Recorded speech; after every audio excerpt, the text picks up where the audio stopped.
चुनाव के दिनों में मैं हमारी पार्टी के सभी वरिष्ठ नेताओं से रिक्वेस्ट करता रहता हूं कि चुनाव में हम सब कार्यकर्ता एक समान है, कोई प्रोटोकॉल की जरूरत नहीं होती है। लेकिन हमारे देवेंद्र जी प्रोटोकॉल के बड़े पक्के हैं, इसलिए वो इधर उधर मेहनत करके भी पहुंच जाते हैं। अभी उनको नंदुरबार जाना था तो फिर से वो इजाजत लेके दौड़े। मैं उनको समझाता था कि भाई कोई जरूरत नहीं, सब जगह पे कहीं आप जाइए, कहीं मैं चला जाऊंगा, लेकिन वो प्रोटोकॉल का पालन करने वाले व्यक्ति है। लेकिन मैं हमेशा कहता हूं कि चुनाव के दिनों में हर एक की शक्ति का इतना उपयोग होता है कि, लेकिन वो बड़े शिस्तबद्ध कार्यकर्ता है। मंच पर विराजमान महायुति के सभी वरिष्ठ नेतागण और इतनी बड़ी तादाद में आए हुए मेरे प्यारे भाइयों और बहनों,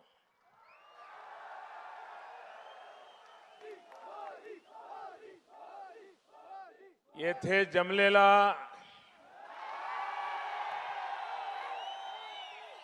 सर्व नाशिक वासियांना माझा नमस्कार। नाशिकच्या पवित्र भूमीत येऊन मी धन्य झालो आहे। नाशिकचे नाव घेतले की मला संस्कृतीचे 7 रंग दिसू लागतात।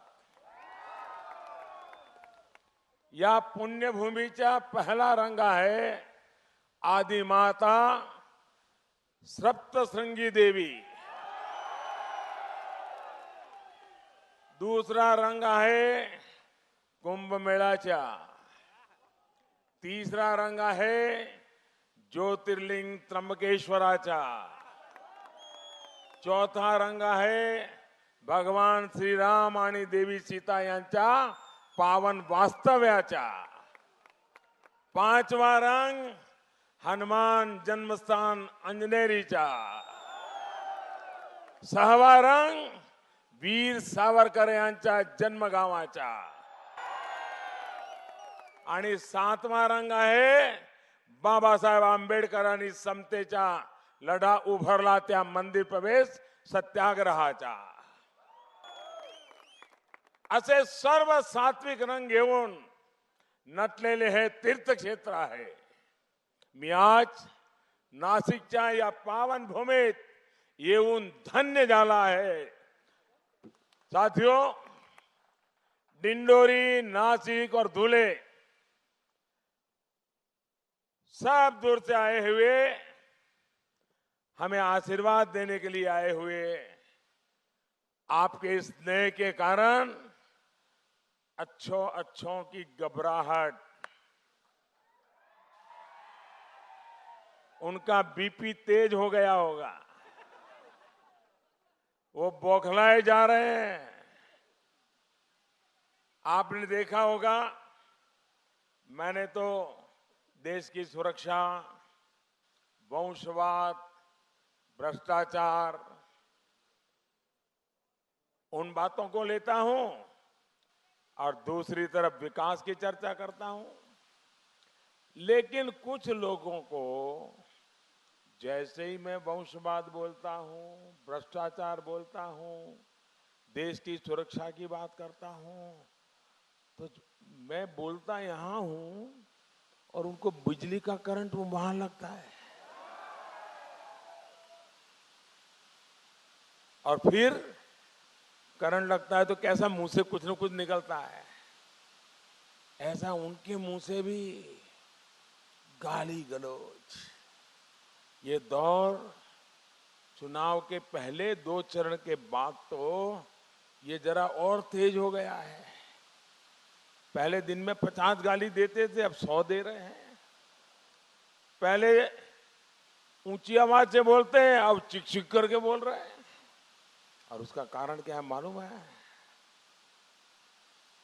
पहले 2 चरण के मतदान ने देश भर से जो संदेश आ रहे हैं, इनको अपनी जमीन खिसकती नजर आ रही है।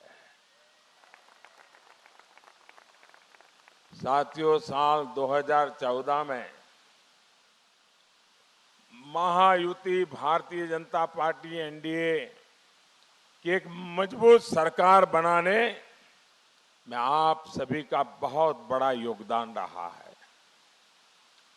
आपके आशीर्वाद के ही असर है कि आज दुनिया भर में भारत की साख नई ऊंचाई पर है। अब कोई भी भारत को आंख उठाकर देखने से पहले 100 बार सोचता है।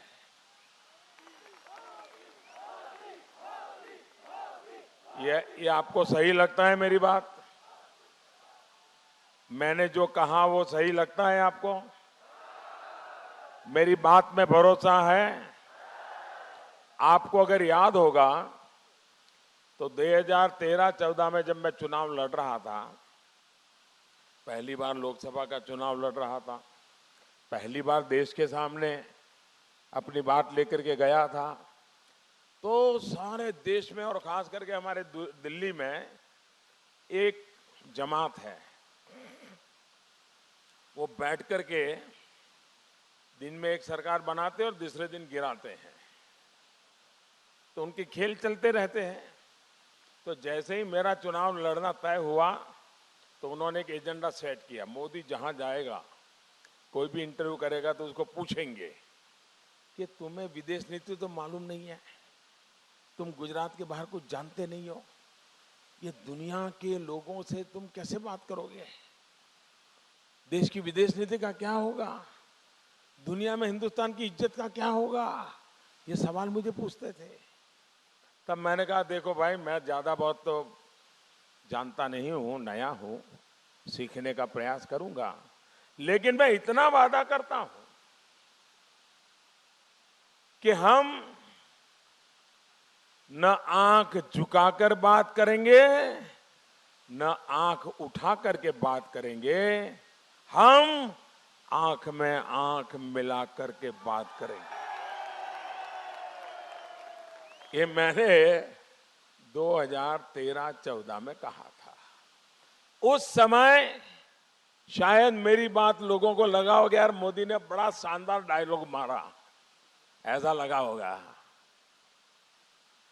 लेकिन आज 5 साल के बाद क्या हर हिंदुस्तानी दुनिया के 7 फुट वाला इंसान होगा तो भी, चमड़ी का रंग कोई भी होगा तो भी, आंख में आंख मिला करके बात कर सकता है कि नहीं कर सकता है? कर सकता है कि नहीं कर सकता है? भाइयों बहनों, न सिर्फ सरकार, हर हिंदुस्तानी सीना तान करके खड़ा हुआ है। ये कैसे हुआ? ये इतना बड़ा दुनिया में जय जयकार कैसे हुआ?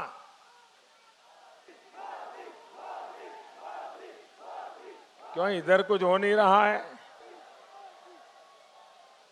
ये महिलाएं उधर देख रही हैं।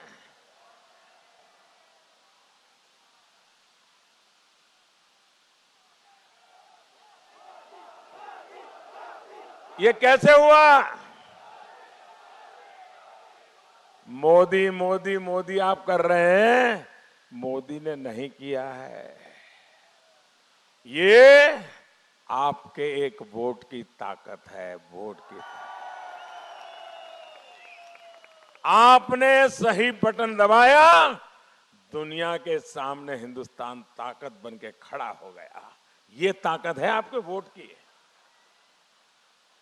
ये आपके एक वोट की ताकत है कि आज भारत अपने सामने मौजूद चुनौतियों का डट करके मुकाबला कर रहा है। आप पिछले 1 हफ्ते की घटनाओं को देख लीजिए। इस दौरान आसपास के देशों में कई बम फूटे। कल भी श्रीलंका में सीरियल बम ब्लास्ट हुए, सैकड़ों लोग मारे गए, और वो भी ईस्टर के पवित्र दिन, जब चर्च में लोग इकट्ठे होकर के दिव्यात्मा की अनुभूति कर रहे थे, दिव्यात्मा में लीन थे, शांति का संदेश दे रहे थे, तब नर राक्षसों ने आकर के उन्हें मौत के घाट उतार दिया। उनका कोई गुनाह नहीं था, कोई दोष नहीं था। वे अपनी आस्था के अनुसार दिव्यात्मा का स्मरण करते हुए उसके रास्ते पर चलने का संकल्प ले रहे थे। साथियों, आप याद कीजिए, 2014 से पहले भारत की स्थिति क्या थी? आए दिन देश के अलग अलग कोने में बम धमाके होते थे कि नहीं होते थे? कभी मुंबई में बम धमाका, कभी पुणे में बम धमाका, कभी हैदराबाद में बम धमाका, कभी काशी में बम धमाका, कभी अयोध्या में बम धमाका, कभी जम्मू में बम धमाका। होता था कि नहीं होता था? और तब यहां कांग्रेस और एनसीपी की सरकार और अपने बड़ा खैरखा मानने वाले लोग यहां बैठे थे सरकार में, बड़े अनुभवी बताने वाले बैठे थे। सरकार क्या करती थी भाई उस समय? बम धमाके होते थे, क्या करते थे लोग? श्रद्धांजलि सभाएं करते थे और क्या करते थे? शोक मनाते थे।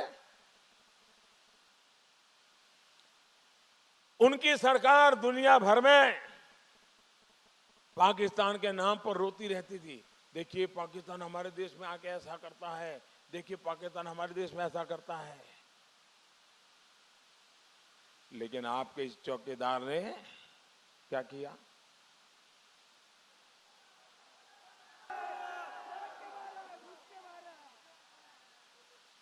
आपके इस चौकीदार ने कांग्रेस एनसीपी सरकारों की इस डरपोक रीति नीति को बदल दिया। हमने आतंकी फैक्ट्री में घुसकर बिना किसी भेदभाव सफा चट करके आ गए। परिणाम आपके सामने है। आज आतंकवाद, जो कभी हिंदुस्तान के हर कोने में बम धमाका करने की ताकत रखता था, धीरे धीरे सिकुड़ता जम्मू कश्मीर के कुछ ही क्षेत्र में सिमट गया है। और वहां भी कोई हफ्ता ऐसा नहीं जाता है कि हमारे जवानों उनको खोज करके रात भर गोलियां चलाते हैं और सुबह होते होते खेल पूरा कर देते हैं।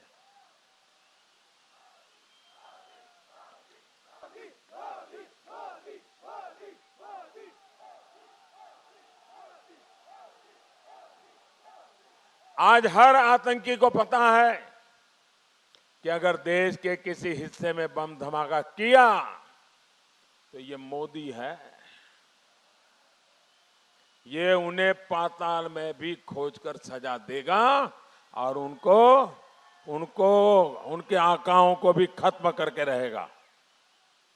भाइयों और बहनों, आपने जो मजबूत सरकार 2014 में बनाई थी, उसने सुरक्षा की गारंटी तो दी ही थी, विकास का झंडा भी बुलंद किया है। हमारी सरकार ने देश के विकास को दो पटरियों पर एक साथ चलाया है। एक, सामान्य मानवीय के जीवन स्तर को ऊपर उठाना, और दूसरा, 21वीं सदी के लिए जैसा भारत हम बनाना चाहते हैं, विश्व स्तर की व्यवस्थाएं खड़ी करना चाहते हैं, उस प्रकार का इंफ्रास्ट्रक्चर का विकास करना। एक तरफ हम देश के हर गरीब परिवार को हर वर्ष 5 लाख रुपए तक का मुफ्त इलाज सुनिश्चित कर रहे हैं। वहीं दूसरी तरफ हर 3 संसदीय सीट के बीच में एक मेडिकल कॉलेज और एक बड़ा अस्पताल बनाने की दिशा में काम कर रहे हैं। इतना ही नहीं, देश के गांवों में 1.5 लाख, हिंदुस्तान के अंदर 6 लाख करीब करीब गांव है, 1.5 लाख गांवों में आधुनिक वेलनेस सेंटर बना जा रहे हैं। यानी 4 गांव के बीच में एक बड़ी व्यवस्था। इसका एक बहुत बड़ा अभियान हम चला रहे हैं। स्वास्थ्य केंद्र भी ऐसे जहां शुरुआती जांच हर प्रकार की हो जाए और फिर अगर जरूरत पड़े बड़े अस्पताल में जाने की आवश्यकता है, तभी उसको जितना जल्द हो सके पता चले जाए और उसको बड़ी हॉस्पिटल पहुंचाया जाए, ताकि 3 महीने के बाद पता चले, 4 महीने के बाद पता चले बीमारी का, और तब तक बहुत कुछ खो चुका हो, ऐसी परिस्थिति पैदा न हो। ये काम हम शुरू कर रहे हैं। कई गांवों में काम हो चुका है।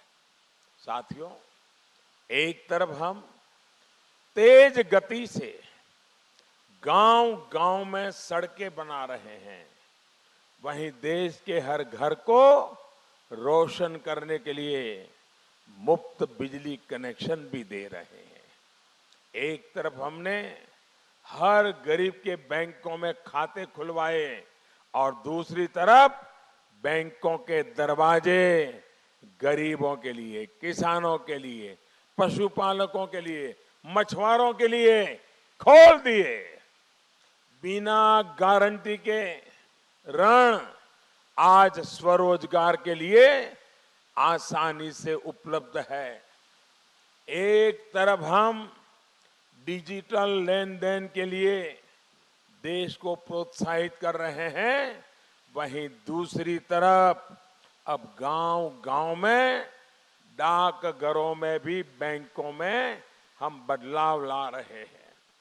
डाकिए के माध्यम से बैंक की सेवाओं को भी गांव गरीब के दरवाजे पर खड़ा कर रहे हैं।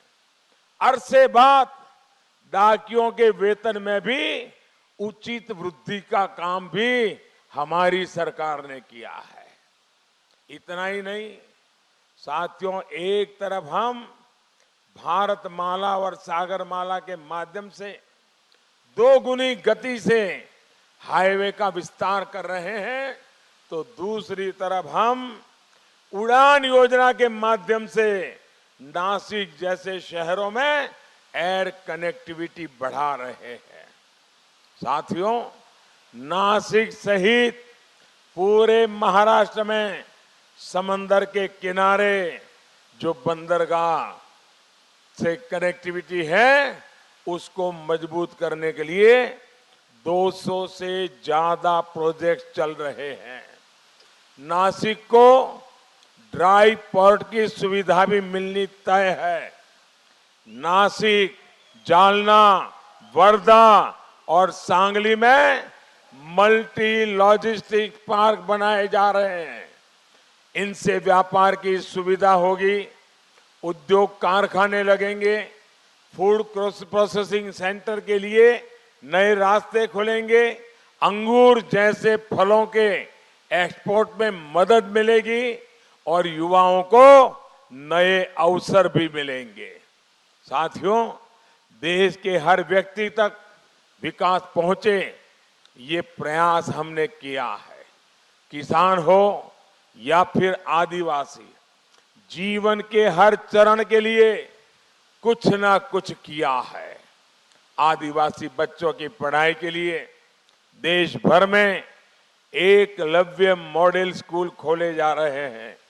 आदिवासी युवाओं के खेल कौशल को निखारने के लिए आदिवासी क्षेत्रों में खेल से जुड़ी सुविधाएं बनाई जा रही हैं। आदिवासी हस्तशिल्प का प्रचार प्रसार करने के लिए ऑनलाइन व्यवस्था को मजबूत किया गया है। आदिवासी साथियों की कमाई के लिए वन उपजों को समर्थन मूल्य के दायरे में लाया गया है। वन उपजों का अधिक मूल्य मिले, इसके लिए वन धन केंद्र खोले जा रहे हैं। भाई और बहनों, अपने अन्नदाता, अपने किसानों के लिए हमारी सरकार ने बीज से बाजार तक एक मजबूत व्यवस्था तैयार करने का प्रयास किया है। 22 फसलों का लागत का 1.5 गुना समर्थन मूल्य देने का वादा हमारी सरकार ने पूरा किया है। यहां के किसानों को अब पीएम किसान सम्मान निधि से भी मदद मिलने का रास्ता खुला है। अनेक किसान परिवारों के खाते में पैसे आने शुरू हो चुके हैं। जिनको अभी नहीं मिले हैं, उनको भी मिलना तय है। अब तो हमने फैसला किया है कि 23 मई को चुनाव के नतीजे आने वाले। कल 23 अप्रैल है, मैं 23 मई की बात कर रहा हूं। 23 मई को चुनाव के नतीजे आएंगे। फिर एक बार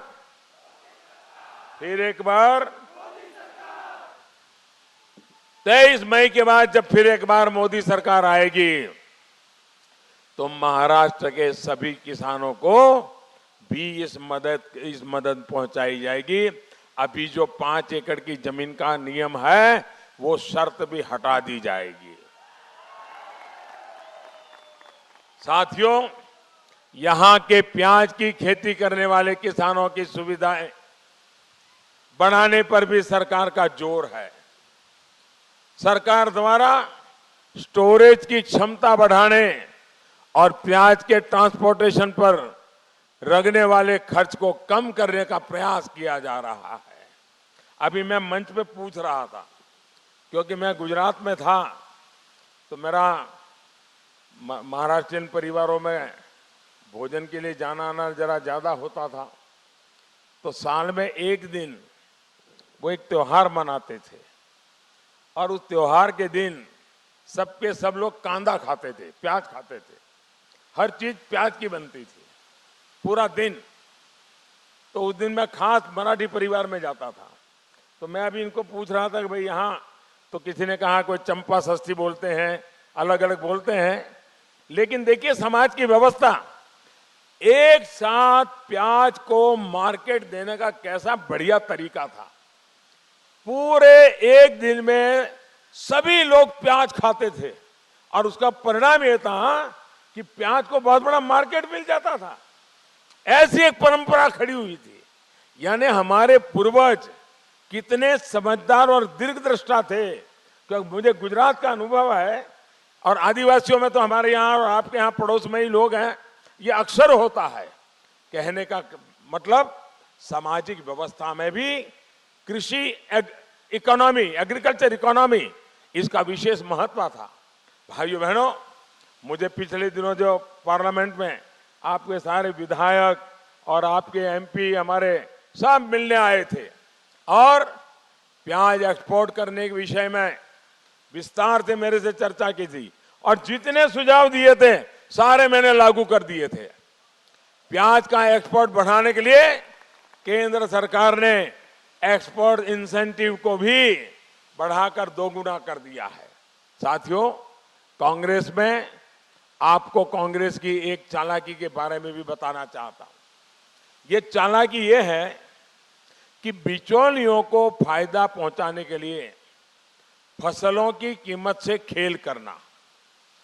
आपने देखा होगा भाइयों, जैसे ही महंगाई जरा भी बढ़ती है, कांग्रेस अपने दरबारियों को मध्यम वर्ग की गृहिणियों के पास भेज करके इंटरव्यू करवाती है, और फिर वो चिल्लाती हैं, दाम बढ़ गया, दाम बढ़ गया, दाम बढ़ गया, और पूरे देश में चला देते हैं।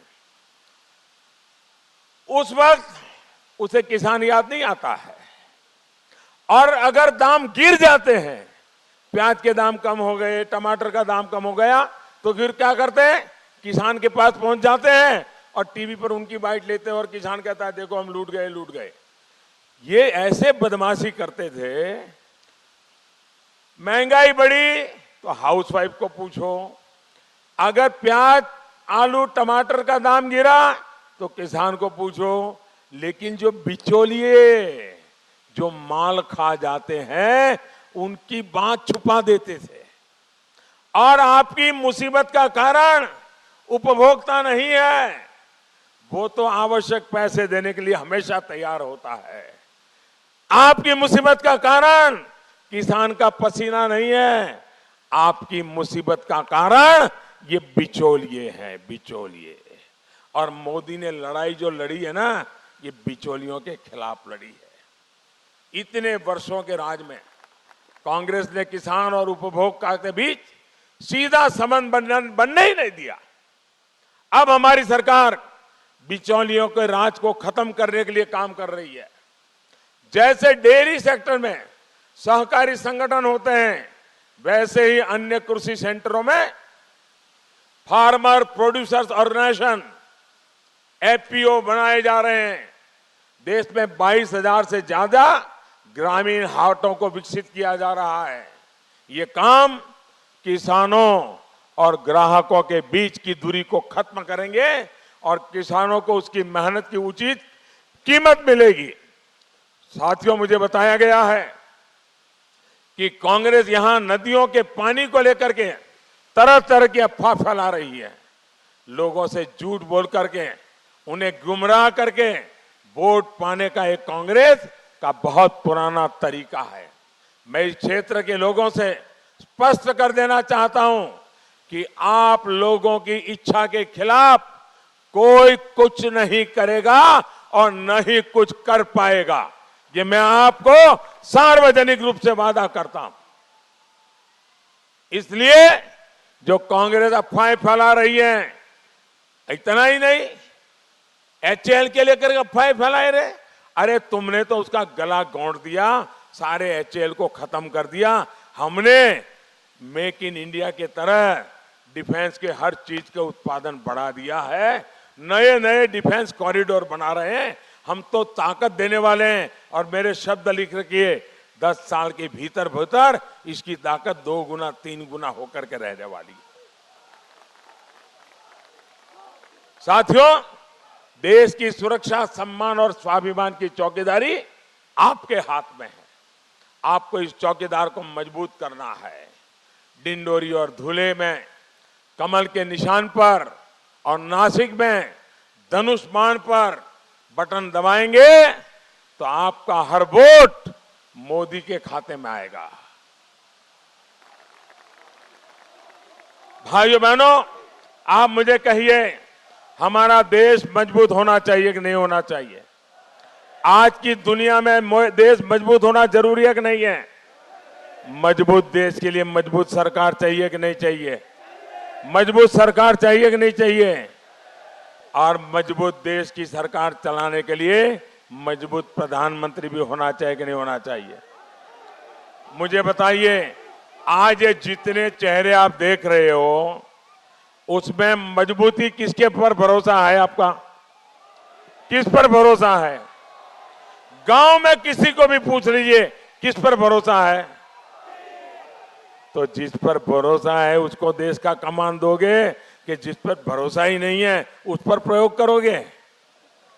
आपको जिस पर भरोसा है उसकी ताकत बढ़ानी चाहिए कि नहीं बढ़ानी चाहिए? इस चौकीदार को मजबूत करना चाहिए कि नहीं करना चाहिए? हर हिंदुस्तानी चौकीदार बनना चाहिए कि नहीं बनना चाहिए? आप मेरे साथ संकल्प लेंगे? संकल्प लेंगे? दोनों हाथ ऊपर करके पूरी ताकत से बोलेंगे।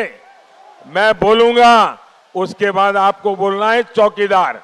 क्या बोलना है? क्या बोलना है? मैं बोलूंगा, आप बोलिए।